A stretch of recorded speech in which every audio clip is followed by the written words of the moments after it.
education. Basically for me, from the very beginning, it's what can I do to share knowledge, the limited knowledge that I have, in a good way so that people around me hear and understand. Whether they agree with it or not, it's up to them, but at least so that they hear it and understand it, and then make life choices. And that's for all of us, because we're all ignorant. We all have knowledge. So what can I do through IIA and, as a human being, personally and professionally, to help educate people, Indian and non-Indian, about who we are, North Pole to South Pole. Historically, there have been a lot of things written about the problems. Technology allows us to hear a lot about the problems around these different parts of the Americas. What I struggle with and try and dig and find and publish are the good stories.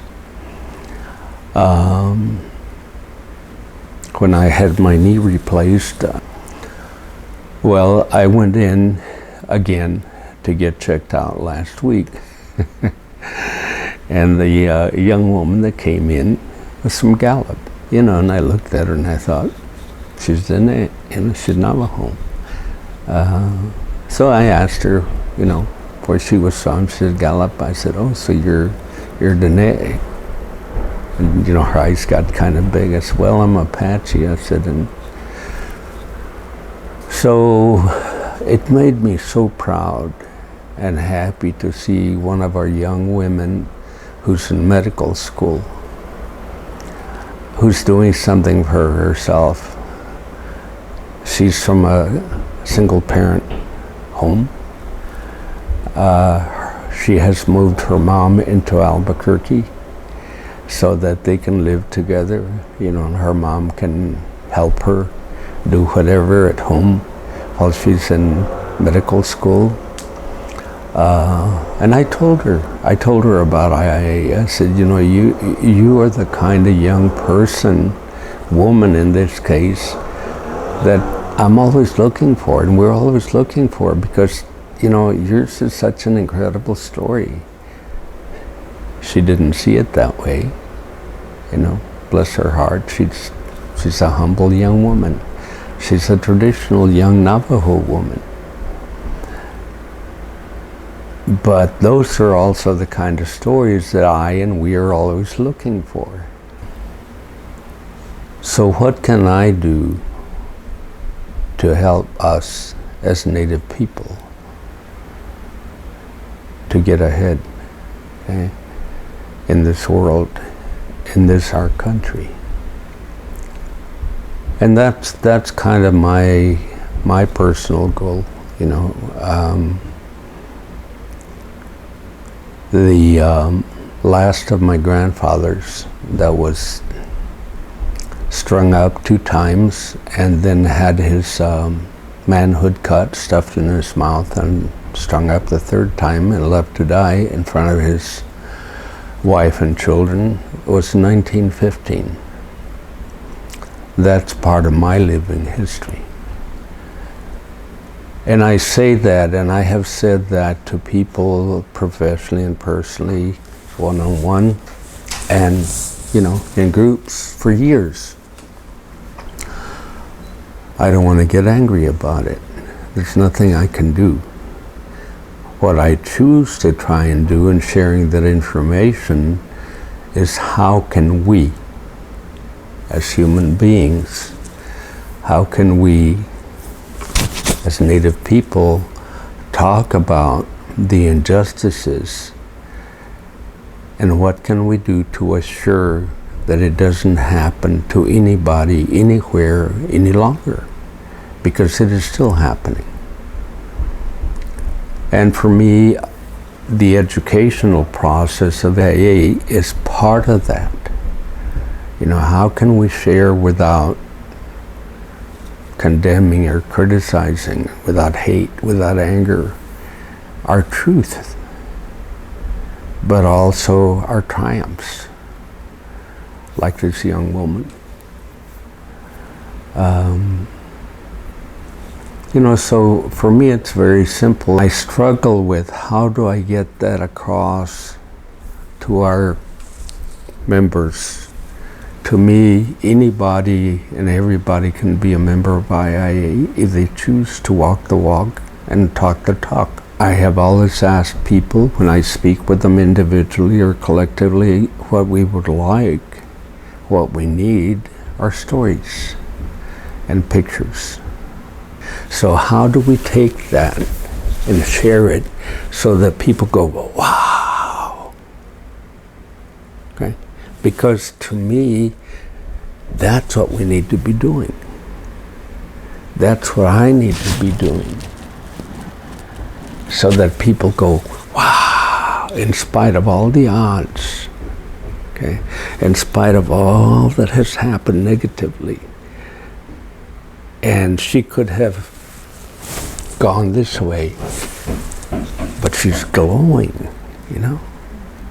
She's doing, she's achieving and accomplishing.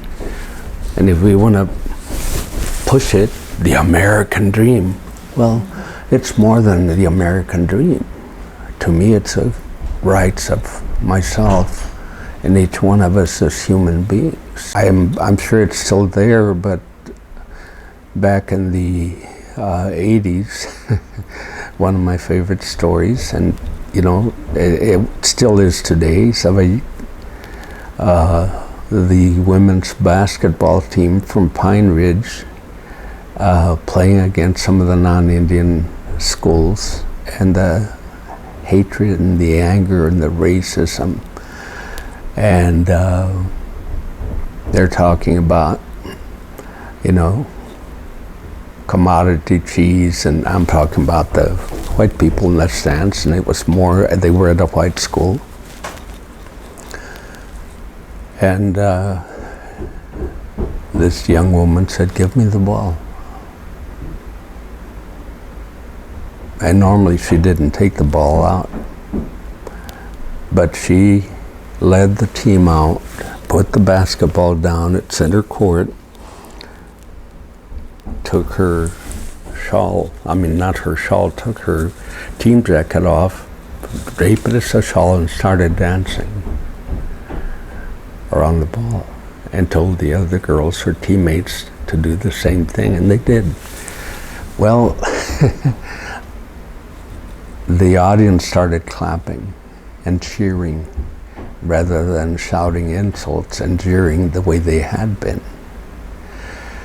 And they won the game, but more than that, they won a recognition as girls, as young women who happened to be Indian, and became friends with the girls from that team, so that when they went to tournaments, they hung out together.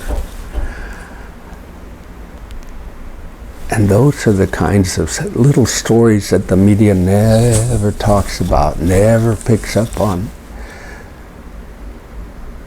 But we have those kinds of stories multiplied over and over and over from the North Pole to the South Pole. The largest or biggest language that Indian people speak, other than their language, is Spanish.